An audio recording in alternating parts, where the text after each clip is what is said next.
On the 14th of October 1942, Hitler brought to a close the summer offensive by halting all operations except those on the southern sector in the Caucasus and around Stalingrad. In November 1942, the front line ran from Leningrad in the north to Rzhev, Oryol, and along the river Don to Stalingrad, and then south to the Caucasus Mountains and the Black Sea east of Novorossiysk.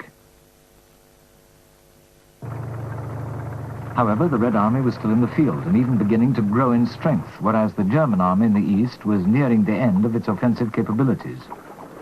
Its losses were approaching the 2 million mark, and the survivors were battle-weary. Vehicles and equipment were in need of maintenance, while the armaments industry was only just able to replace battle losses. For both Hitler and Stalin, the Battle of Stalingrad assumed symbolic significance far in excess of its strategic importance.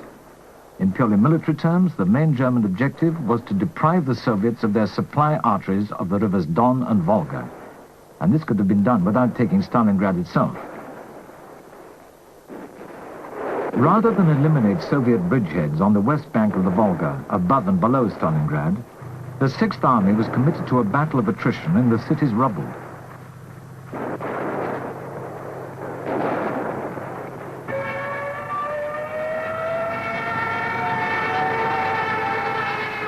The Luftwaffe was so committed to the Battle of Stalingrad that the Soviets were able to build up reserves without having to contend with Luftwaffe interference. To prevent German forces exerting additional pressure on the city's defenders, the Soviets resumed activity on Sixth Army's flanks during September 1942.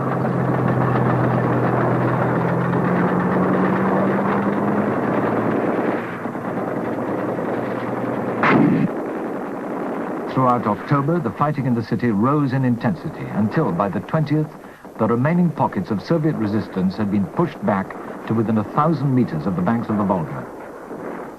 But during that critical month, the Soviet High Command was planning a counteroffensive, codenamed Uran. It began to assume the shape of a single strategic operation along a 300-kilometer-long front involving the Stalingrad, Don, and southwestern fronts, each of which was roughly equivalent to a German army group. The southwestern front was to break through the sector of the line held by the Romanians between Serafimovic and Kletskaya and head southeast for Kalach. 3 days were allowed for this 100-kilometer advance. The Stalingrad front was to launch its attack from the Sarepta Lakes, Kalach, where it was to link up with the southwestern front and Don. Its left flank was to attack in the direction of Kotelnikovo. The Don front was to launch simultaneous offensives from its Kletskaya bridgehead and destroy the German forces in the small bend of the Don. The Germans and their allies, strung out along the 400-kilometer-long front on the River Don, were not so much an army group as a group of armies.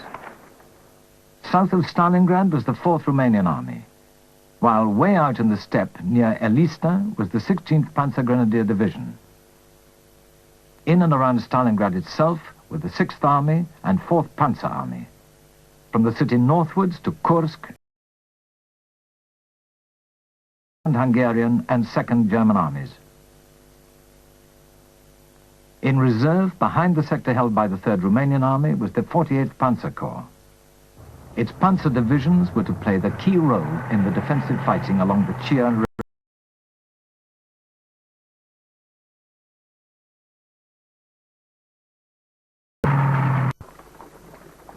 By November 1942, the Romanian troops on the Don were at the end of a march which had taken them across the Ukraine and Bessarabia to the Black Sea, where for 2 months they had laid siege to Odessa. During that journey, they had lost 130,000 of their comrades. Sie waren einwandfrei überfordert. They were clearly overtaxed by the Russian assault. As far as equipment and training were concerned, they were not in a position to resist a concentrated Russian tank attack. Moreover, behind them there were hardly any reserves, so that the collapse on these fronts could have been forecast. General Karl Adolf Hollit, commander of Army Detachment Hollit, was also well aware of the danger. I remember leaving the main headquarters, the Führer headquarters, with an officer and saying to him, "Now have a look at this. We are surrounded right and left by foreign soldiers, our allies. There are the Romanians, and then the Italians, and the Hungarians are beyond the Romanians. They don't all measure up to the German troops. They can't, because they haven't got the same experience. And above all, they haven't the same armament. And I am telling you, this could conceivably cause difficulties. So I don't trust these allies one little bit." And the officer said to me, "Don't let the Führer, Adolf Hitler, hear that." And then I got really cheeky and said, "If he doesn't want to hear it, then he will soon feel it." During the first week of November, as the Germans prepared to renew their efforts to take Stalingrad, Soviet forces began to move into their forming up positions for Operation Uran. The marshalling of this tremendous force, while the fighting for Stalingrad still raged, was in itself an incredible achievement. 1.5 million men, 13,500 guns, 894 tanks, and 1,115 aircraft. Ferrying men and equipment across the wide Don and Volga rivers and deploying and concealing them in the open steppe was a hazardous operation.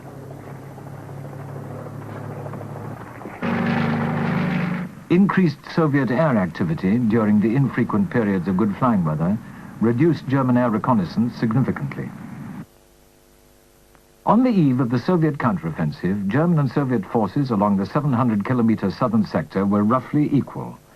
But by stripping other formations, the Soviets were able to build up significant superiority, particularly against Germany's ill-equipped allies.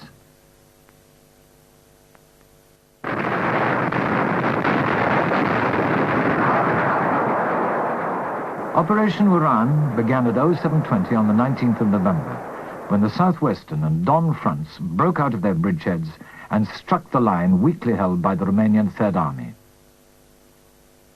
Initially, the Soviet rifle divisions, with their weak armored complement, were held by the Romanians. But massed Soviet armor broke through their flanks and drove out into the steppe beyond.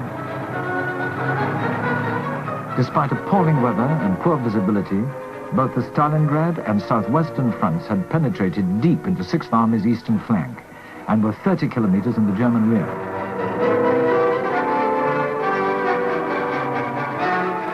At 1400 hours on the 23rd of November, troops of the southwestern and Stalingrad fronts linked up at Kalach. This initial encirclement trapped 270,000 German and Allied troops of the Sixth Army in the Stalingrad pocket, an area 57 kilometers west to east and 35 kilometers north to south.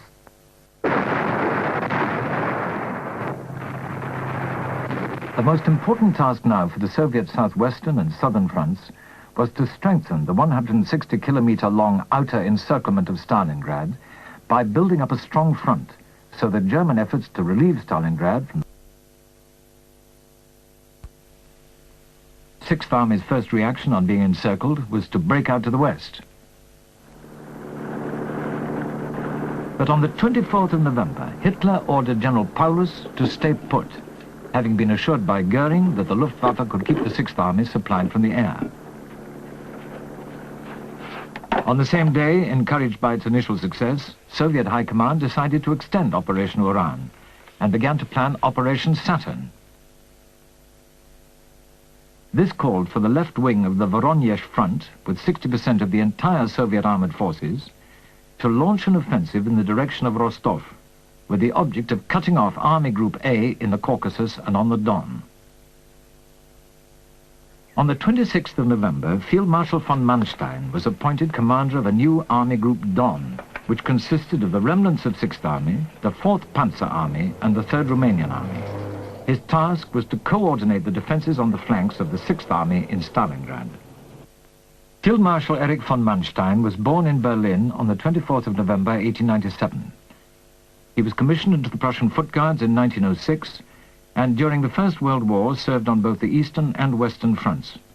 Between the wars, he held several General Staff appointments, and in October 1936 was promoted Major General. In July 1942, in recognition of his superb generalship, which had contributed so much to Germany's victories, Hitler promoted him Field Marshal. War der Führertyp. He was the typical commander of the old school, who, during the First World War, commanded from far in the rear, far removed from the actual events of the fighting and from weather conditions and hardships, but who could nevertheless make the right strategic decisions. In this respect, he differed fundamentally from the more tactical troop commanders such as Model or Rommel or Guderian. But even so, with his outstanding strategic talents, he was one among very few comparable commanders-in-chief and battle arbiters of the Second World War. Chief of the General Staff was General Zeitzler, and his deputy for operations was Lieutenant General Heusinger. For the whole of the Eastern Front, there were only 14 General Staff officers dealing with operational matters. Central to the system of command in the Prussian-German army was the concept of Auftragstaktik, or orders by directive. Ever since I became a soldier, and that was in the summer of 1909, my experience has been that subordinate commanders in our army were trained to look after themselves, to act on their own initiative, and to make their own decisions.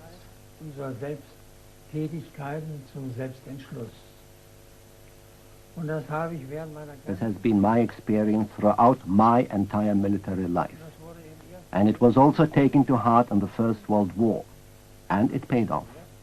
In particular, the point about subordinates using their initiative, which was put into practice and used in the training of the Reichswehr, our army at that time, under Colonel General von Seeckt.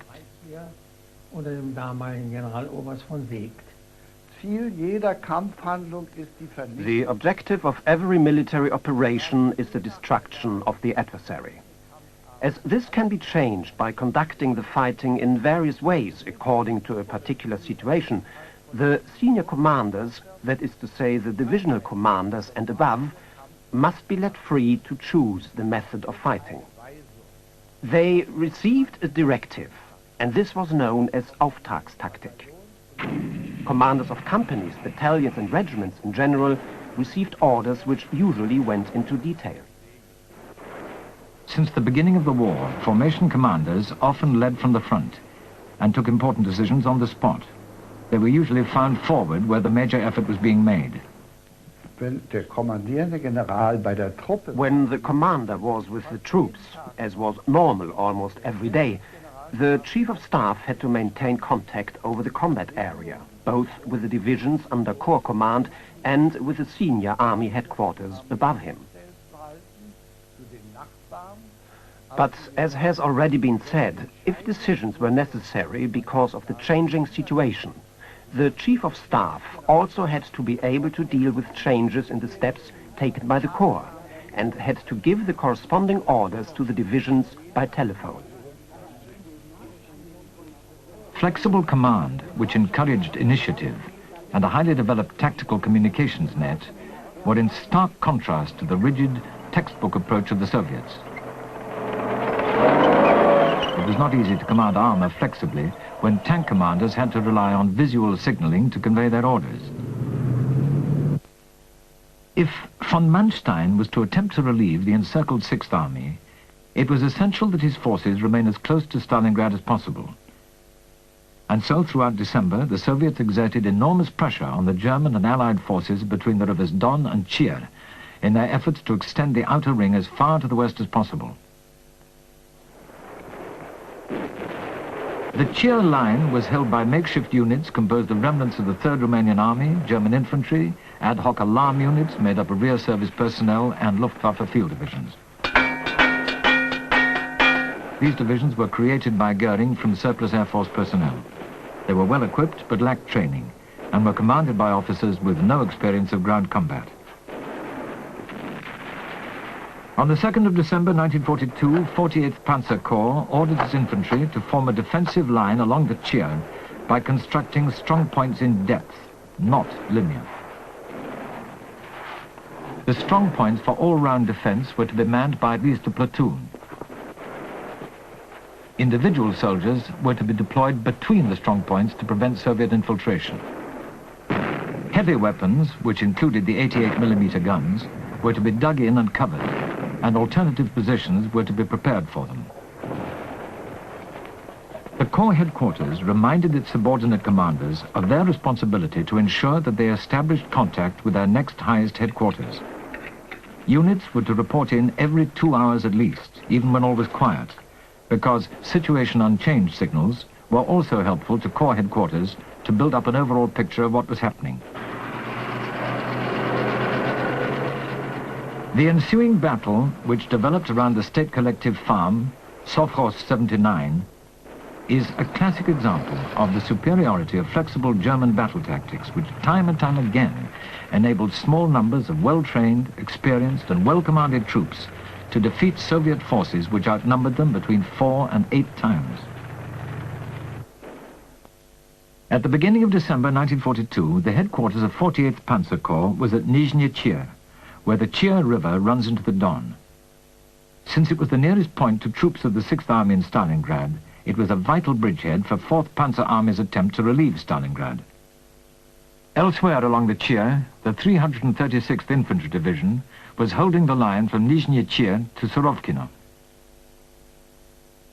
At the beginning of December, 5th Tank Army began to launch a series of heavy attacks across the Chir in an attempt to drive the Germans as far away from Stalingrad as possible. On the 7th of December 1942, 11th Panzer Division with 46 tanks was moving up from Rostov.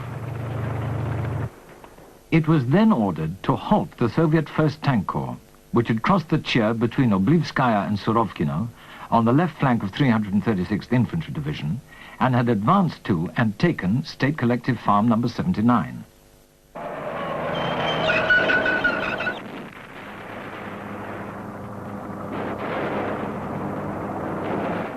After a night march, the 11th Panzer Division's commander, General Balk, using his anti-aircraft guns as anti-tank artillery, placed them south of the farm.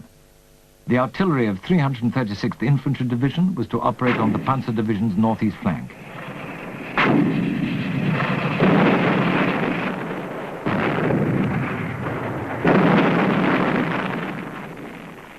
15th Panzer and 111th Panzer Grenadier Regiments advanced undetected along the heights west and north of the farm, while 110th Panzer Grenadier Regiment delivered a holding attack. The Panzers hit the rear of the Soviet tank formations and their supply columns just as they were about to attack the rear of 336th Infantry Division. By the end of the battle, the Soviet 1st Tank Corps had been virtually wiped out with a loss of 50 tanks. German losses were negligible. On the evening of the 11th of December, other Soviet forces broke through the Chir line at Lysynsky and Nizhny Kalinovsky, which were about 22 kilometers apart. 4th Panzer Army began its attempt to break through to Stalingrad on the 12th of December. Simultaneously, 11th Panzer Division smashed the Soviet breakthrough at Lysynsky and then marched northwest and struck the Soviet forces at Nizhny Kalinovsky and compressed the bridgehead. On the 14th, after a short lull, 11th Panzer Division slipped quietly away from its positions containing the Nizhny Kalinovsky bridgehead and moved to Nizhny Chir, where it was to force a passage over the half-frozen Don to join the left flank of 4th Panzer Army, which was approaching the river Aksai. By the 16th, 4th Panzer Army had fought its way to the Aksai, only 64 kilometers from the nearest troops of the encircled 6th Army. This offensive, launched on the 12th of December, led the Soviets to reconsider their planned major counteroffensive, called Saturn, aimed at Rostov, and to launch Little Saturn, which called for the southwestern front to swing the main axis of its attack from the south to the southeast, and so disrupt the German lines of communication concentrated in the Morozovsk area. Powerful armored forces of the southwestern front crossed the Chir at Ostrovsky and, swinging round to the southeast, headed for Morozovsk. Simultaneously, the Voronezh front swept away the 8th Italian Army on the Middle Don and sped southwards. On the 17th of December, just as 11th Panzer Division was about to cross the Don, reports came in of a Soviet breakthrough in 336th Infantry Division sector, 9 kilometers north of Nizhny Chir. Instead of joining 4th Panzer Army, 11th Panzer Division was committed to eliminating this bridgehead. But while engaged in that task, the dormant bridgehead at Nizhny Kalinovsky suddenly burst into life and presented another dire threat. And the weary division, the only mobile reserve left, set out on another 19-kilometer night march. At 0500 hours on the 19th of December, Panzer Regiment 15 of 11th Panzer Division, with 25 tanks, surprised a Soviet tank force just as it was about to move off. While 110th Panzer Grenadier Regiment blocked its advance, 15th Panzer Regiment fell in behind the Soviet tanks and in a few minutes knocked out 42 vehicles before their crews realized what was happening. Quite simply, we always had the edge on them, since the Russian army was so very badly led. We gained the impression that no one knew what the other fellow was up to, or what he was supposed to be doing himself. They were just individual tanks milling around. So the secret was to gain as much ground as you could, just as fast as you could, so that the Russians didn't know where they were, or didn't know where our leading tank spearheads were either. The Panzer Regiment's right flank was guarded by 111th Panzer Grenadier Regiment, which also acted as a reserve force.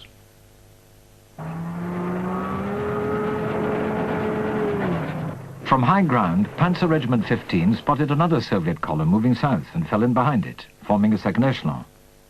In a few minutes, another 20 tanks were destroyed, making the day's total 65. The back of the Soviet attack was broken, and the shattered remnants fled in a northwesterly direction. Our communications system also played a role in our successes. At that time, the communications system was so good among the German troops that, without saying who we were by name, we could tell from the voice who was speaking. Of course, this is all part and parcel of the value of getting to know one another. Our communications were comprehensive in scale, they functioned splendidly, and they were so good in their own way that we were able to talk to one another as if we were all sitting around one table during a battle. Although operations Uran and Little Saturn had failed to achieve all their objectives, the Red Army had inflicted grievous wounds on the Germans and their allies on the Eastern Front. No amount of individual heroism and self-sacrifice could now help the Germans overcome the power and growing confidence of the Red Army. The Soviet Union is a vast country, so the Soviet army had plenty of room in which to maneuver. It could retreat for thousands of kilometers to regroup, concentrate its forces, restore the morale of the men, receive Lend-Lease aid from its allies, and return to the attack, a strategic counteroffensive. So the very size of the Soviet Union meant that in spite of great losses, in spite of the fact that a large part of European USSR had been abandoned to the German occupying forces, the Soviet High Command could concentrate its forces, bringing in units from the Far East and from Siberia, to muster them beyond the Volga and then launch the great counterattack which ended in the victory of the Soviet Union.